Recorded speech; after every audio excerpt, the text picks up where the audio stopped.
اعوذ باللہ من الشیطان الرجیم، بسم اللہ الرحمن الرحیم۔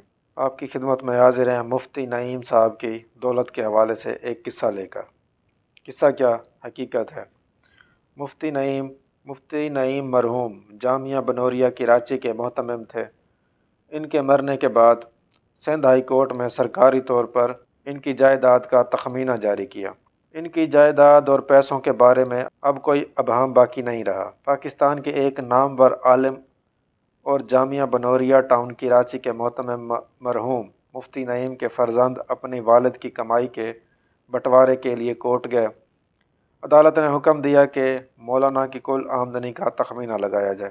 عدالت میں تمام جج صاحبان یہ دیکھ کر ورطۂ حیرت میں ڈوب گئے کہ مولانا صاحب کی کل آمدنی 5,34,27,147 روپے جو کہ مختلف بینکوں میں موجود تھی۔ حالانکہ مولانا صاحب اپنے پاس مال جمع کرنے، سود کھانے اور دنیا کو مومن کے لیے قید خانہ اور شیطان کے لیے جنت سمجھتے تھے۔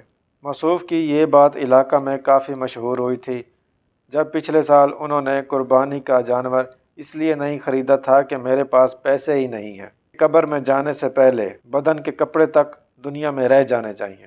یہ ان صاحب موصوف کی حقیقت ہے جو کہ اس دنیا میں نہیں ہے۔ اللہ ان کو بخشے، اللہ ان کو غریق رحمت کرے، لیکن ہمارے علماء کہتے کچھ ہیں اور کرتے کچھ ہیں۔ اسی طرح ایک امیر ترین شخص جو کہ لبنان سے تعلق رکھتا تھا جس کا نام ایمل بوستانی تھا، اس نے بیروت کے خوبصورت ترین علاقے میں اپنے لیے ایک خوبصورت ترین قبر بنائی کہ جب میں مر جاؤں گا تو مجھے اس میں دفن کیا جائے۔ اس کے پاس پرائیویٹ طیارہ تھا اور بدقسمتی سے وہ طیارہ سمندر میں جا گرا، اور آپ یقین مانیں کہ اس کی لاش کی وصولی کے لیے لاکھوں روپے ادا کیے گئے، لیکن اس کی لاش نہ مل سکی، ملا تو صرف اور صرف طیارہ۔ اور وہ قبر جو انہوں نے اپنے لیے بنائی تھی اس میں دفن کرنے کے لیے کسی کو اس کی لاش ہی نہ ملی۔ یہ دنیا کی حقیقت ہے۔ اور دوسری طرف ہمارے مولانا جن کو دنیا اور آخرت کی تمام چیزوں کا پتہ ہے، ان کے حالات یہ ہیں کہ ان کے اربوں روپے بینک میں پڑے ہیں، لیکن وہ اپنے مدرسے چلانے کے لیے لوگوں سے چندہ مانگتے ہیں۔